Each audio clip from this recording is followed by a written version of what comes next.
7 años de dictadura de Fulgencio Batista, que era un dictador afín a los intereses de los Estados Unidos, era una colonia de los Estados Unidos, y como habéis visto, yo lo que os dije antes, y es la reflexión final del documental, ¿no? 4 años, que es lo que dura 4 años, tiempo político corto, lo que dura un mandato, una legislatura aquí en España, por ejemplo, o en Estados Unidos.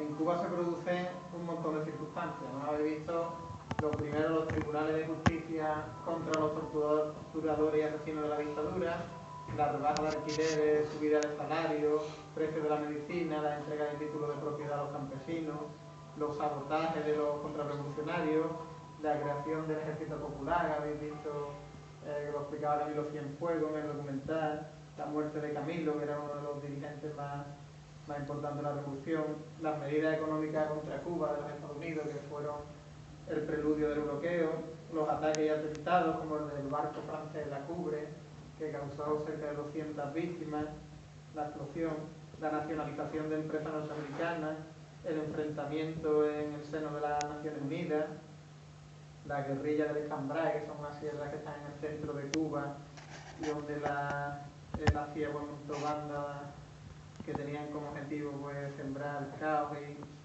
y acabar con el gobierno, la alfabetización, que es se ha visto en el documental, la alfabetización, esa movilización de cientos de miles de personas desde las capitales, desde La Habana a Santiago, gente que sabía leer y escribir, que van al campo a enseñarle a la gente a alfabetizar a los campesinos y Cuba fue en el año 61-62, fue el primer país de América Latina que quedó libre de analfabetismo, declarado por la UNESCO. Y desde entonces hasta el año 2003, que el siguiente fue Venezuela, y ya después pues ya han ido los países latinoamericanos acabando con el analfabetismo, fue uno de los grandes logros. Los bombardeos, la invasión de Bahía de Cochinos, de Playa de Girón, el bloqueo que se impuso en 1962 y finalmente la crisis de los misiles y la solución que se le dio. Yo solamente quería hacer unas reflexiones sobre Cuba a modo de formación. Habéis visto, lo primero cubano no es una revolución obrera, como fue la soviética, sino una revolución antiimperialista, ¿no? Que se da, Cuba era una colonia después de España y después de los Estados Unidos, y el tipo de revolución que hay es distinta de la revolución proletaria obrera que se da, por ejemplo, en Rusia, una revolución antiimperialista. Después deciros los cambios que había en América. Por ejemplo, ahí se ve cuando en el bloqueo la posición de la OEA, la Organización de Estados Americanos, que era dominada, controlada por los Estados Unidos y que hoy en día ha cambiado totalmente. Y luego el aporte de Cuba al mundo, ¿no? El aporte de Cuba al mundo básicamente resistía al imperialismo, la solidaridad internacional en Angola en aquellos momentos, en la lucha contra el ébola ahora, que Cuba es el país que más médicos aporta la lucha contra el ébola, la demostración de que la economía puede estar al servicio de los seres humanos. Y por último, ya para acabar, deciros que el modelo, lanzar una pregunta de reflexión, el modelo que nosotros defendemos para España es el modelo cubano. No, ¿por qué?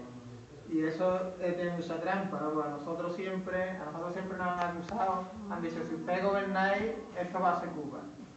Y eso nosotros defendemos la revolución cubana, pero el modelo que vamos a aplicar en España, porque primero el desarrollo de las fuerzas productivas, el nivel de tecnología y de industria que hay en España no es el mismo que hay en Cuba, está muy por delante. Fue porque los procesos revolucionarios de cambio no son una copia, un calco, un corta y pega de un sitio a otro, sino que son construcciones en base a las condiciones materiales que tienen los distintos países, ¿no? Por lo tanto, quería cerrar con eso, ¿no? Que siempre se debate un debate trampa y tenemos que saber explicarlo, porque a nosotros nos dicen, y ahora se lo están diciendo a Podemos, usted ganáis, vaya a convertir a España en Cuba, ¿no? Pues España primero no es un país bloqueado porque el desarrollo de la fuerza productiva es muy superior y porque el socialismo en un país avanzado lo que generaría un gran bienestar de los ciudadanos. En Cuba, que era una colonia, ha producido importantes mejoras. Imaginaros un país cuya economía está